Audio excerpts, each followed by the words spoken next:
Hmm. Artinya setiap kita punya 1 juta rupiah, kita boleh berhutang, tanda kutip ya, berhutang membeli saham lain 650.000 atas jaminan saham tersebut. Oke. Itu strategi yang pertama. Nah, Mhm. strategi yang kedua, saya bisa melakukan aksi gadai.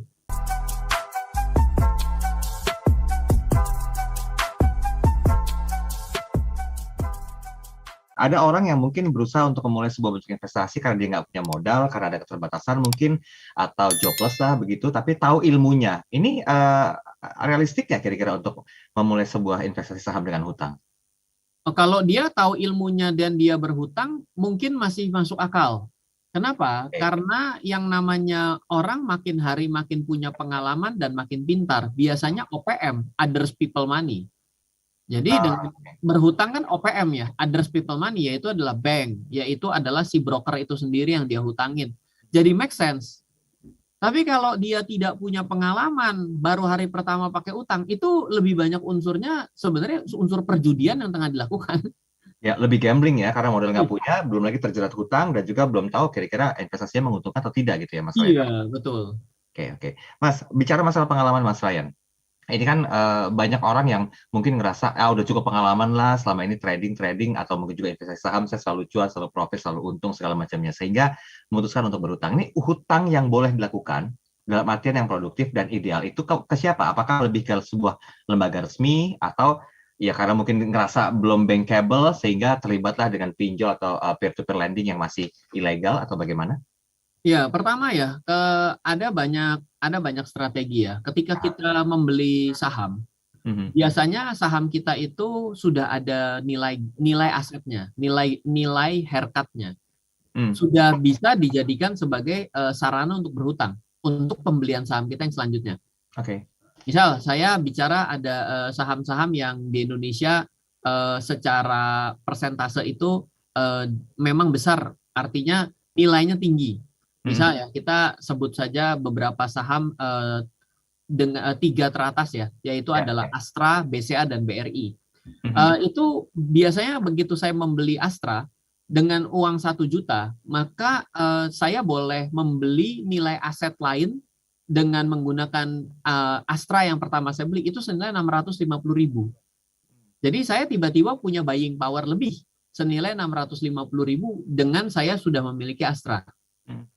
Jadi misal ya, saya nggak mau bermaksud merekomendasikan ya. Artinya ada 8 saham yang memiliki valuasi tinggi ketika kita beli dan kita ingin dan si broker kita memberikan kita kelonggaran untuk membeli saham kedua kita, Ya, yaitu Astra, BCA, BRI, Mandiri, Perusahaan Gas Negara, Semen Indonesia, Telkom dan Unilever. Itu nilainya nilai aset itu dinilai 65%. hmm. Artinya setiap kita punya 1 juta rupiah, kita boleh berhutang, tanda kutip ya, berhutang membeli saham lain 650.000 atas jaminan saham tersebut. Oke. Itu strategi yang pertama. Nah, Mhm. strategi yang kedua, saya bisa melakukan aksi gadai.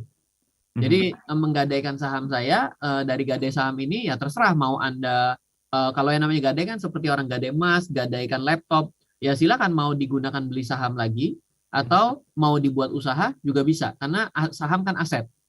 Ya. Nah, yang perlu perhatian bahwa tidak semua saham memiliki nilai gadai atau nilai hutang. Mhm. Contoh sederhana, dari 750 saham yang ada di Bursa Efek Indonesia, Mhm. yang masuk ke dalam daftar transaksi margin saja itu hanya 191 per kita membuat siaran ini. Hmm. Artinya less than half ya, 50% ya, yang memang memiliki yang memiliki asetnya dinilai gitu. Bahkan Oke. ada beberapa saham-saham yang miris, yaitu hanya 5% nilainya. Jadi artinya saya punya uang, saya memiliki saham itu senilai 1 juta, saya hanya aset yang dihargai atas saham 1 juta ini saya cuma boleh ngutang 50.000. 50.000. Ya. Gitu. Jadi ada banyak cara, yaitu dengan cara kita memiliki saham, mau beli saham lagi ada transaksi haircut. Mhm. Yang kedua adalah saham tersebut saya gadaikan, Mhm. entah mau digadaikan untuk bisnis atau mau kembali membeli saham. Ya Mhm. kalau misalnya saham dibelikan saham lagi ya namanya repo, ya kan. Mhm. Jadi ada lagi tuh, jadi ada yang gadai, kalau gadai saham artinya uang yang saya cair boleh saya beli apa saja. Mhm. Kalau saya repo artinya saham yang saya gadaikan itu untuk beli saham juga seperti itu. Baik-baik, Mas Ryan, saya Ya, berpikir begini loh, kalau misalnya kita bicara masalah investasi kan kita sering menyinggung tentang bagaimana memitigasi resikonya, kerugian-kerugiannya gitu loh. Nah, kalau memang seandainya boleh-boleh saja melakukan investasi saham dengan hutang, bagaimana kira-kira cara-cara yang perlu dilakukan sebagai sebuah bentuk antisipasi memitigasi resiko yang terjadi, kerugian misalnya atau hal yang lain jadi pertimbangan. Gimana Mas Ryan? ya, kembali lagi ya, karena kata-katanya itu investasi, maka dalam sudut pandang saya orang kalau investasi itu kan mestinya jangka panjang ya. Yes. Dimana rata-rata itu kalau orang melakukan transaksi hutang pada saham, itu Hmm. biasanya bukan untuk kebutuhan jangka panjang, Mas Daril, tapi untuk kebutuhan berdagang saham.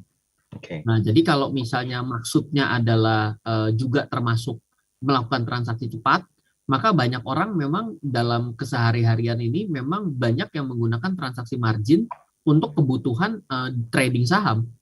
Misalnya dia punya uangnya 100 juta, Hmm. tapi dia minta disupport oleh sekuritas untuk bisa melakukan transaksi sampai 300 juta. Oke. Jadi dia punya buying power sampai dengan 300 juta. Hmm. Nah, ya jadi artinya dia melakukan transaksi itu satu hari misalnya dikasih bunga ya. Biasanya kan ada hitungannya gitu ya. Ya. Maka kalau kita melakukan transaksi satu hari bisa masuk keluar dan profit 10 kali, Hmm. berarti kan artinya dia dari modalnya kecil sekali hanya 100, mendapatkan fasilitas terasa 300, satu hari melakukan bisa lebih dari 5 kali transaksi dan satu kali transaksi dapat 1%, berarti kan secara theoretically dia dapat 5%. Andaikan dia satu hari cuma bayar, misalnya satu bulan dia bayar bunga cuma 2% pun artinya sudah tertutup kan, Mas Daril? Ya. Seperti itu. Jadi boleh dibilang itu adalah sesuatu yang memang nggak mungkin dilakukan oleh orang yang hanya mengerjakannya dengan tebak-tebakan ya. Betul. Tapi kemampuan menganalisa begini butuh waktu lama nggak kira-kira, Mas Ryan, untuk bisa paham kalau seandainya investasi masih dilakukan dengan hutang, Mas Ryan? Investasi atau trading nih? Sorry, investasi saham lah ya. Oke, ya kalau investasi saham kan berarti saya itu punya outlook bahwa kalau kenapa saya sampai harus berhutang membeli saham. Ya, Oke. pikiran saya adalah karena dia melihat bahwa pada hari ini harganya sedang sangat murah sehingga terasa seksi untuk dibeli. Kalau dia sampai terlewat, maka ini bisa tertinggal. Makanya dia menggunakan power yang besar untuk membeli posisi hari ini. Ya, berarti kan harus bisa menganalisa tuh. Ya, Mhm. kalau dengan keadaan bisa melihat harga yang jatuh di mana nilainya itu tinggi, Ya. jadi artinya dia itu under value, maka tentu harus mengerti yang namanya konsep valuasi harga ya, suatu valuasi dari nilai barang atau nilai saham yang ingin kita beli. Maka ya biasanya bisa dengan hutang, tapi pemikiran saya sih sederhananya gini, yang namanya saham itu kan kalau untuk jangka panjang, sebenarnya kita as low as bisa membeli satu lot atau 100 lembar. Lah ya sudah, kalau memang ternyata belum sebagai pemula dan belum memiliki keyakinan, ya toh belinya dicicil aja. Yang namanya beli properti, kenapa orang akhirnya masuk menggunakan hutang? Karena kan properti tidak bisa dicicil pembeliannya. Ya. Misal saya bilang ini adalah satu rumah ya, ya udah saya mau rumah yang blok A ini, tapi saya cicil mulai dari pagernya dulu, kamu jangan jual. Nggak mungkin. Nah, Ya, ya, ya. tapi kan kalau kalau yang namanya saham, saya mau membeli 30 lot, tapi Mhm. saya cuma punya uang 2 lot. Ya sudahlah, saya beli 2 lot dan dalam waktu 15 bulan akhirnya tercapai 30 lot. Artinya kan itu juga sebenarnya mencicil kan. Betul, betul. Sistemnya cicil juga, tapi bedanya adalah kalau saya memang punya keyakinan seperti tahun 2020 dan Maret, saya merasa bahwa ini adalah really really really rare timing yang harus membuat saya harus entry, kalau tidak ini akan terbang ke bulan. Saya sangat yakin bahwa ini akan kembali bounce back. Maka saya akan berhutang dengan besar lalu saya tabrak sahamnya, Mhm. ya boleh saja. Tapi Hmm. kan resiko yang harus kita ketahui adalah kalau ternyata tidak berjalan dengan harapan bagaimana? Oh ya nggak apa-apa lah, saya Benar masih juga punya ya. cash flow, Mhm. saya akan bayar dari cash flow saya. Akhirnya akan kembali kayak gitu kan? Ya, balik ke pemahaman yang pertama, yang penting cash flow-nya Iya. ada apa enggak gitu ya. Selamat malam Mas Ryan dan juga Mas Yes. Daril. Kalau seandainya memang boleh investasi saham dengan berhutang, ada batas minimal nggak atau persentase yang diterapkan berapa persen hutang yang diperbolehkan selain cash flow kita juga oke? Prinsip dasar orang itu ngutang itu kan sebenarnya prinsip dasar perencanaan keuangan agar kita dalam kondisi yang baik. Kalau misalnya hutang pada pembelian saham, maka sebenarnya itu sudah ada aturannya. Oke. Misalnya kayak tadi saya bilang bahwa untuk 8 saham teratas yang nilai haircut-nya dihargai paling tinggi itu ya yang tadi saya sebut, yaitu ada 8 saham Astra, BCA, BRI, Mandiri, Perusahaan Gas Negara, Semen Indonesia, Telkom, dan Unilever. Itu nilai haircut-nya valuasinya 65%. Jadi ya itu ketentuannya sudah bukan kita yang bikin, tapi ya broker bersama KPay gitu. Nah, penjamin clearing ya. Nah, lalu kalau misalnya dari sudut pandang kita sendiri, kita boleh berhutang, ya kembali lagi dalam konsep perencanaan keuangan, biasanya hutang ini kan sudah mulai mix up atau mixing dengan yang namanya investasi nih. Maka secara persentase mungkin 25% masih oke lah dari sudut pandang pendapatan. Gitu. Tapi ya kembali ya semangatnya. Kalau semakin kita punya keyakinan dan pengalaman, silahkan gas-gasan. Tapi jangan lupa loh bahwa kalau ini ngomongnya investasi, saham itu beda dengan Anda membeli properti. Saham itu kalau Anda punya rencana 100 lot, Anda bisa mulai hari ini dari 1 lot. Kenapa orang membeli properti tidak bisa dengan nyicil atas bangunannya? Nggak bisa, karena yang namanya properti itu nggak bisa sertifikatnya. Ya udah saya mulai dari pintunya dulu, kamu kasih sertifikatnya buat saya. Besok kalau AJB halaman belakang sesuai dengan uang saya. AJB selanjutnya kamar tidur anak, nggak bisa. Itu jadi satu set gitu. Sehingga itu yang menyebabkan kenapa properti itu untuk menyelesaikan ketidakmampuan atas finansial kita selesaikan dengan hutang di depan. Beda, ini beda. Barangnya bisa dicicil ini. Ya, make sense. Berarti ini sebenarnya tentang bagaimanakah penguasaan kita juga terhadap pengaturan keuangan ya, Mas Ryan ya? Kalau misal dikaitkan dengan hutang dan juga investasi saham ini sendiri ya?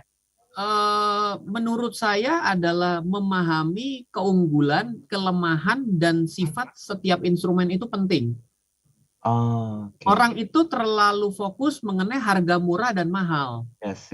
Sehingga dia tidak bisa melihat keunggulan pada setiap kendaraan ini. Saya selalu bilang ya, di dalam seminar, di kelas, atau dimanapun lah. Saya selalu mengatakan sama, bayangkan bahwa kalau Anda sudah ngomong investasi, ketika Anda ngelihat saham, Anda bayangkan itu mobil. Ketika Anda ngelihat deposito, anggaplah itu mobil. Tapi ada mesin CC gede, ada mesin CC kecil. Nah, kalau Anda pintar, maka Anda menjadi efisien dan optimal. Anda jangan cari maksimal. Kalau optimal itu artinya contoh gini, kalau saya cuma buat nganterin anak, saya pakai mobil sport. Dan ternyata cuma 3 gang dan saya banyak badukannya. Mobil sport apa mau dipakai cuma 3 gang, habis itu pakai banyak badukannya? Bakal banyak nyangkutnya. Itu nggak optimal. Gitu loh. Padahal CC gede bagus, tongkrongannya ganteng. Ya lebih baik pakai mobil city car yang kecil, gajluk, nyampe ngek, berhenti, muter balik. Lebih hemat secara bensin, perawatan gitu loh. Jadi kita harus bisa pintar memilih instrumennya ini, bukan bicara murah dan mahal.